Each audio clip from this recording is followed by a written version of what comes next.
Two young twin brothers are selling a broken toy car on the street, not for play, but to save their mother's life. Just when they think no one's watching, a mysterious man in a luxury car stops. He's a billionaire CEO. But instead of ignoring them like the rest of the world, he does something that changes all their lives forever. What happens next? The twist will break your soul and build it back stronger. Before starting the story, make sure to subscribe the channel so that you don't miss any update in future. It was just another scorching afternoon in the city, people rushing, cars honking, everyone too busy to care. But on one forgotten sidewalk, two little boys stood still. Identical. Shoeless. Dirt on their faces. One held a plastic toy car, cracked and dusty. The other clutched a piece of cardboard with crooked handwriting, selling this to help mom. Please. No one stopped. No one cared. Not until a blacked-out Rolls-Royce slowed down and parked right in front of them. The twins didn't even look up at first. They were too used to being ignored. But when the window rolled down, their entire world was about to shift. A man stepped out. Polished shoes. Expensive watch. Cold expression. He looked like the kind of person who wouldn't even notice kids like them. And yet, he said just 5 words. How much for the car? The twins looked at each other, stunned. For a second, they didn't believe they heard him right. Nobody ever asked. Nobody ever stopped. The older twin, by barely 3 minutes, stepped forward nervously. It's broken, he whispered. But it still rolls. He held the car out like it was made of gold, even though one wheel dangled loose and the paint had long faded. The man didn't touch it. He just looked at it, really looked. And then, slowly, knelt down to their eye level. What's your name? He asked. Imran, the boy replied. And him? Same. We're twins. But I'm older. The man cracked the faintest smile. And why are you selling it? That's when Imran's voice wavered. Our mom, she's really sick. We need medicine. But we don't have enough. This car's the only nice thing we had. There was no pity in the man's eyes. Just silence. Heavy silence. Until he finally spoke. Do you believe in miracles, Imran? The boy blinked. Confused. Because today might just be one. Imran didn't know what to say. His brother tugged at his sleeve, eyes wide with that quiet fear only children know, fear of hope. The man stood up, pulled out his phone, and made a call. No words, just a nod. Then he turned back to the boys. How far is your house? Imran hesitated. 10 minutes. But it's not nice. I didn't ask if it was nice, the man replied. Lead the way. The twins exchanged one last glance, half wonder, half suspicion. But when the man gestured again, they began to walk. Side by side. Small feet shuffling across hot pavement. One hand still holding the toy car. And behind them, the Rolls-Royce rolled slowly, silent like a shadow following their steps. People on the street stared. A luxury car tailing 2 barefoot kids like a private escort? It didn't make sense. But nothing about this day did. And for the first time in a long time, that felt like a good thing. Their neighborhood wasn't marked on any tourist map.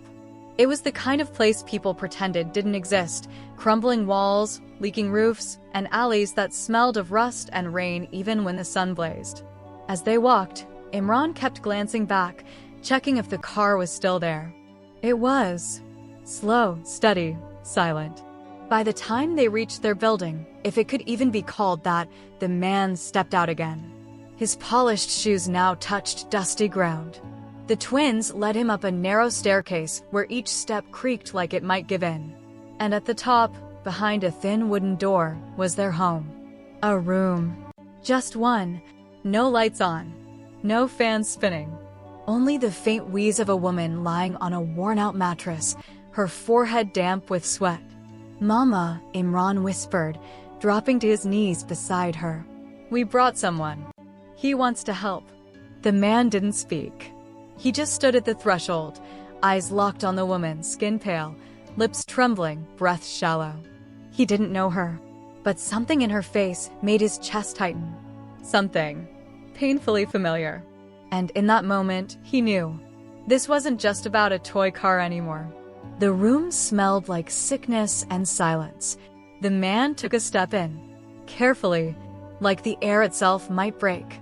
The twins moved aside, giving him space he didn't ask for, but somehow needed. His eyes scanned the room. No medicine, no fan, just a bowl of water by the bedside, and a mother's hand loosely clutching a faded photograph of the boys when they were babies. She tried to sit up.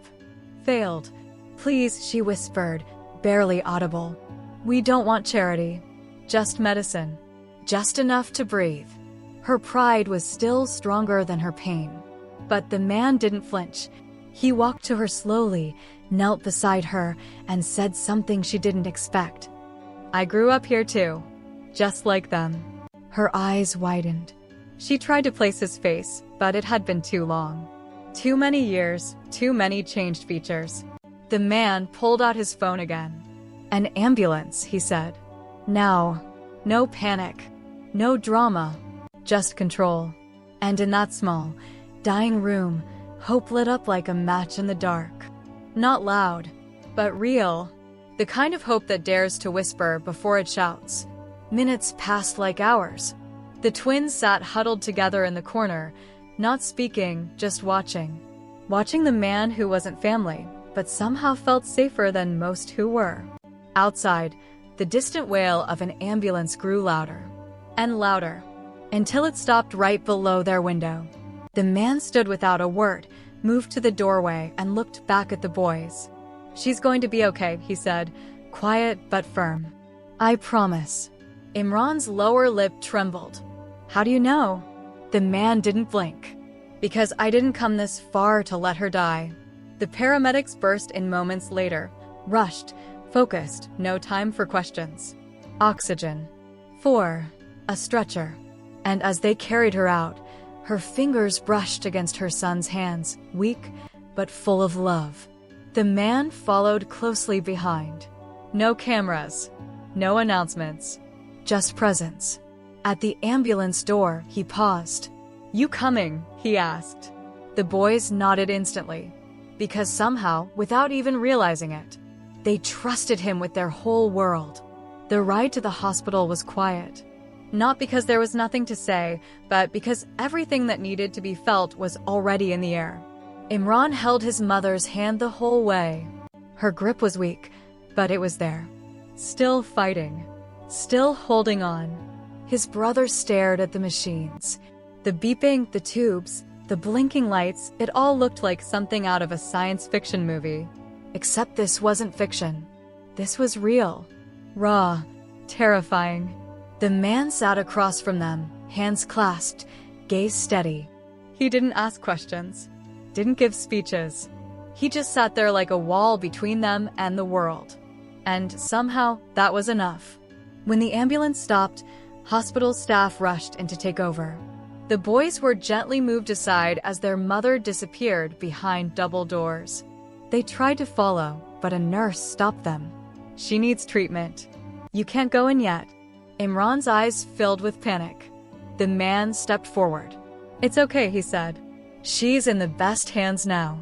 The boy looked up at him. "But who's going to take care of us?" For a second, the man didn't answer. Because the truth? He hadn't planned on this. Not the car. Not the kids. Not the feeling like fate had just handed him a second chance at something he didn't know he'd lost. But when he finally spoke, his voice was low. Steady. "I will." Hours passed. The waiting room was cold, sterile, quiet, in the worst kind of way. Imran had fallen asleep with his head on his brother's shoulder. Exhaustion had finally won. But his brother stayed awake, eyes fixed on the door where their mother had vanished. The man sat beside them, jacket off, sleeves rolled up, tie loosened. No longer the CEO with polished shoes and power meetings. Just a man, waiting. And then, finally, the doctor walked in. All three of them sat up. "She's stable," the doctor said. "Critical, but stable. We've stopped the internal bleeding. She needs rest, and someone to stay by her side." The boys both shot up. "We'll stay," they said in unison. But the man stepped forward. "I'll take care of everything," he told the doctor. "Bills, care, room, everything." The doctor looked at him, then at the twins. "Your family?" He hesitated, and then said something that surprised even him. "Yes, I am now." The boys didn't correct him, because in that moment, he wasn't lying. He was becoming. Days blurred together in the hospital's endless hum of machines and footsteps.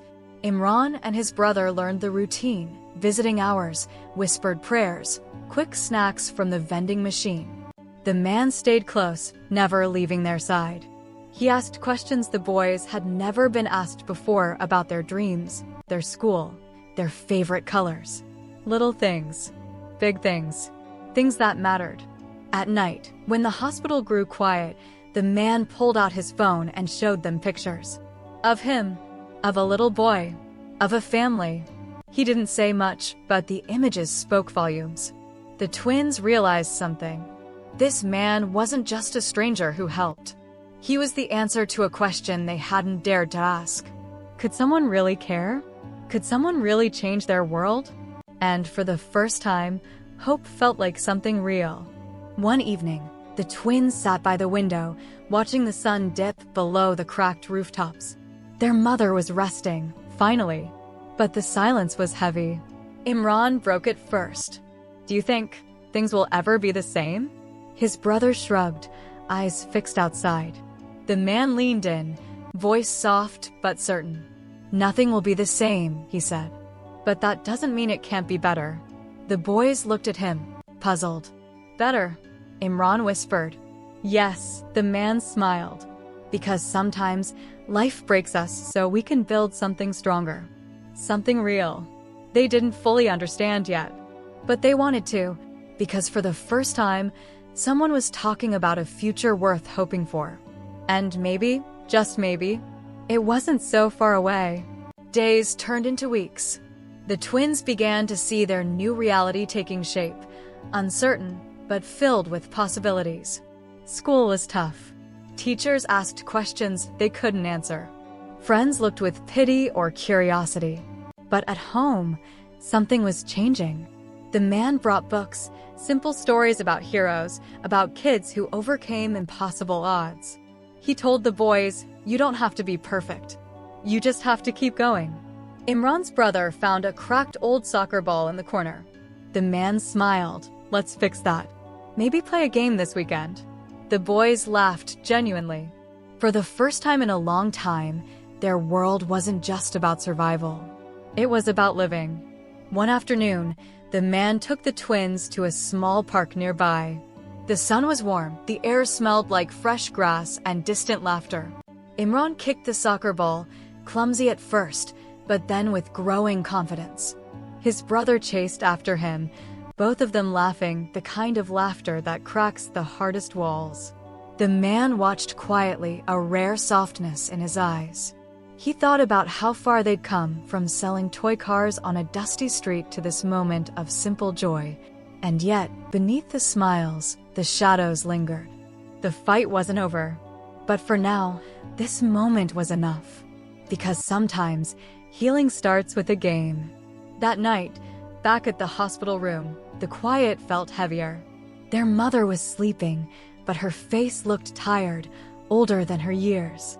Imran sat beside her bed, clutching the old toy car they had sold. His brother was on the floor, staring at the ceiling like it held all the answers. The man watched them both, feeling the weight of responsibility settle deeper in his chest. He knew this wasn't just about money or hospital bills anymore. This was about family, about trust, about hope, and maybe, just maybe, about finding a way to hold on even when everything seemed to be slipping away. Morning came slow, like it wasn't quite ready to face the day. Imran woke to the faint hum of hospital machines and the smell of coffee from the corner cafe. His brother was already awake, tracing patterns on the wall with tired fingers. The man entered with 2 steaming cups, setting one down carefully. "Today," he said, "we make a promise." The boys looked up, curiosity flickering. "A promise?" Imran asked. to keep fighting. Together, no matter what. They nodded, because in this fragile world, that promise was the strongest thing they had. And for the first time, it felt like they could hold on. The day stretched ahead, filled with quiet moments and small acts of courage. Imran and his brother wandered the hospital corridors, hands brushing, silently leaning on each other. The man stayed close, a steady presence, like a lighthouse in a storm. At one point, Imran spotted a tiny girl sitting alone, clutching a faded teddy bear. Without a word, he walked over and offered her the toy car they had sold. Her eyes lit up just for a second, but it was enough. A simple gesture, but it cracked open a space for kindness in a world that often felt cold. And in that moment, the twins understood something deeper. That even in hardship, they could still give something precious. Hope. Later that evening, the hospital lights dimmed, casting long shadows across the quiet halls. Imran and his brother sat side by side, the weight of the day pressing down on them. The man pulled out an old notebook, its pages worn and frayed. He flipped it open and began to read aloud, a story about two brothers who never gave up, no matter how dark things got. The boys listened, eyes wide, hanging onto every word. For a moment, the pain faded, replaced by something fragile but powerful. Belief. That maybe, just maybe, their story wasn't over. The next morning, a faint smile appeared on their mother's face. It was small, barely noticeable, but to the twins, it was a sign. A sign that maybe the fight was worth it. That the pain wasn't endless. The man noticed it too. He looked at the boys and said quietly, sometimes, healing starts with a single moment like this. Imran and his brother exchanged a glance.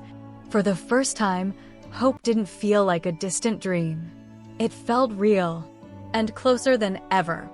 That afternoon, the twins were allowed to step outside the hospital for a breath of fresh air. The sun hit their faces like a soft promise. For a moment, they forgot about the machines and the endless waiting. They chased each other around the small garden, laughter bubbling up like a hidden spring. The man watched, heart swelling and breaking all at once. Because he knew this was fragile, this happiness. But sometimes, fragile moments were the strongest kind. And right then, nothing else mattered. As twilight crept in, the hospital room felt colder, emptier. Their mother's breathing was shallow, fragile like a candle flickering in the wind. Imran sat closer, holding her hand tight, as if sheer will could keep her here.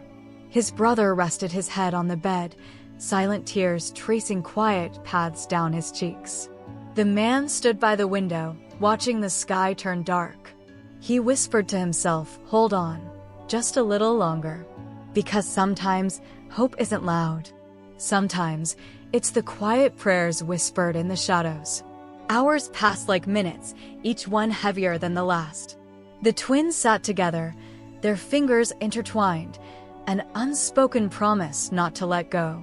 The man pulled out his phone and dialed a number, voice steady but eyes betraying the storm inside.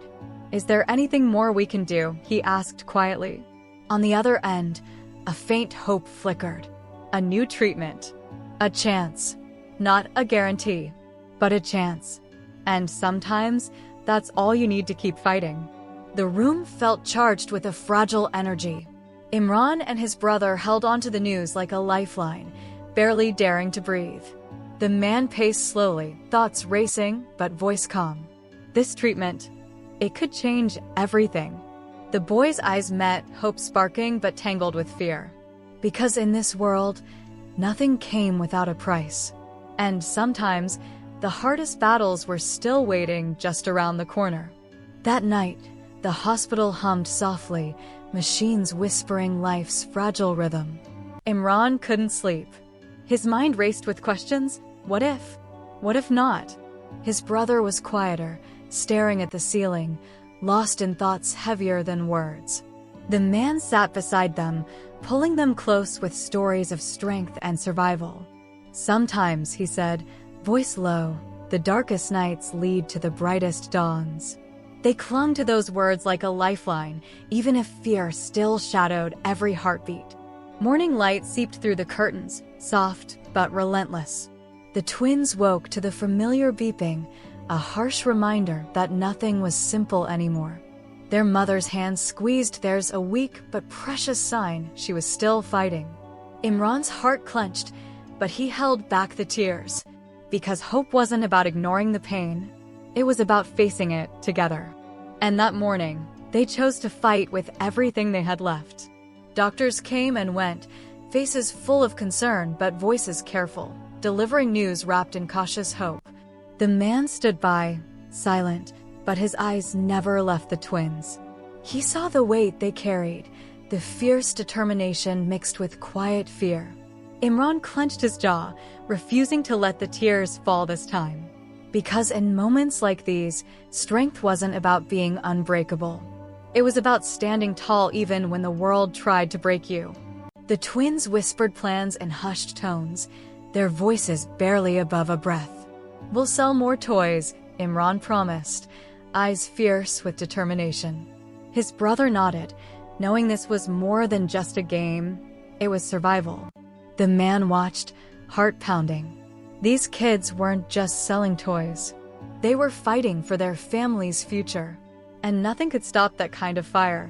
The next day, the twins set out with their toy cars, hearts pounding but faces brave. Every step on the bustling streets was a battle against doubt and fear. They smiled at strangers, hoping their small toys could buy a little more time. Their mother's health was the prize, fragile, slipping, but still worth every risk.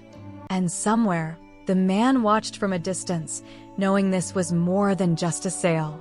It was a quiet act of heroism.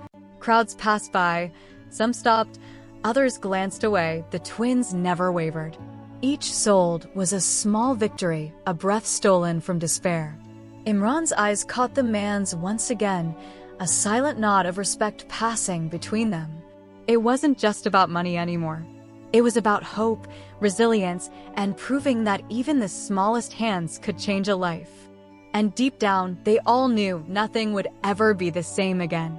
As the sun dipped low, the twins counted their earnings, worn out but hopeful. Their pockets weren't full, but their hearts were heavier with pride. They had done what they could, fought back against the impossible. The man approached quietly, placing a hand on Imran's shoulder. "No matter what happens next," he said softly, "you've already won." Because sometimes, courage is the greatest victory of all. Night settled in, wrapping the city in quiet shadows, but the twins' minds raced like lightning. They lay awake, replaying the day's small victories and looming fears. Imran stared at the ceiling, wondering if hope was enough. His brother whispered, "We did good, didn't we?" A simple question, but it carried the weight of their world. Because sometimes, even in the darkest hours, the smallest light can shine the brightest. Morning came with a fragile promise, but the twins were ready. Today, they weren't just selling toys. They were selling hope, wrapped in every smile, every small talk with strangers. Imran looked at his brother, eyes full of quiet determination. No matter what, they had each other. And sometimes, that's all you need to start changing the world. The man watched the twins with a growing respect he couldn't hide. He saw in them something rare, a fire that no setback could snuff out. That fire reminded him of his own journey, of battles fought and won. Quietly, he made a decision that would change everything. Because sometimes, when you witness true grit, you have to step in and help. One afternoon, the man approached the twins, his voice steady but kind. "I've been watching you both," he said, "and I want to help." Surprise flickered in their eyes. Help was a word they rarely heard. But something about his presence felt different, hopeful. This wasn't charity. This was a chance to rewrite their story. The man handed them a small envelope, thick with possibility. "Use this wisely," he said, "not just to survive, but to build." Imran felt the weight of that moment settle deep inside him. This wasn't just money. It was trust, belief, something they hadn't felt in a long time. And suddenly, the impossible felt a little more possible. With trembling hands, The twins opened the envelope. Inside, more than cash, a note scribbled with a simple message: believe in yourselves. Those words hit harder than any amount of money could. Because sometimes, what we need most isn't a handout. It's a spark, just enough to light the fire already burning inside. That night, the twins sat under a flickering streetlight, clutching the note like a treasure. Imran's mind raced. What if this was the turning point? His brother nodded slowly, eyes shining with quiet hope. They didn't just want to survive anymore. They wanted to thrive, to rewrite their fate, one step at a time. But hope alone wasn't enough. Reality hit hard the next morning. The city was still unforgiving, the streets as cold as ever. Still, the twins refused to back down. Because now, they had something more powerful than money. They had belief, and that made all the difference.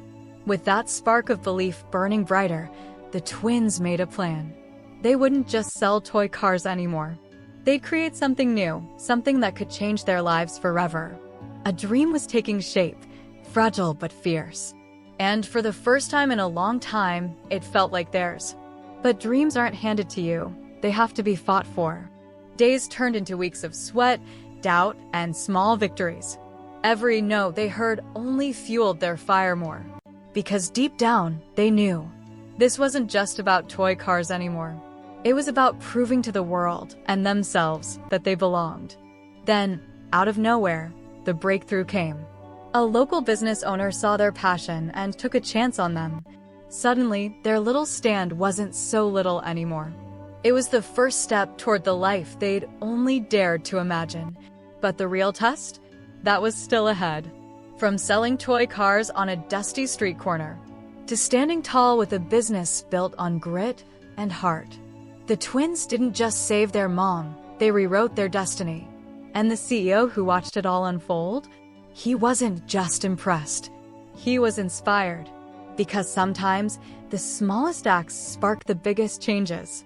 No matter how small your start or how heavy the odds, belief and relentless effort can change your life and even inspire those who never expected it. True success isn't just about money, it's about heart, courage, and never giving up on the ones you love.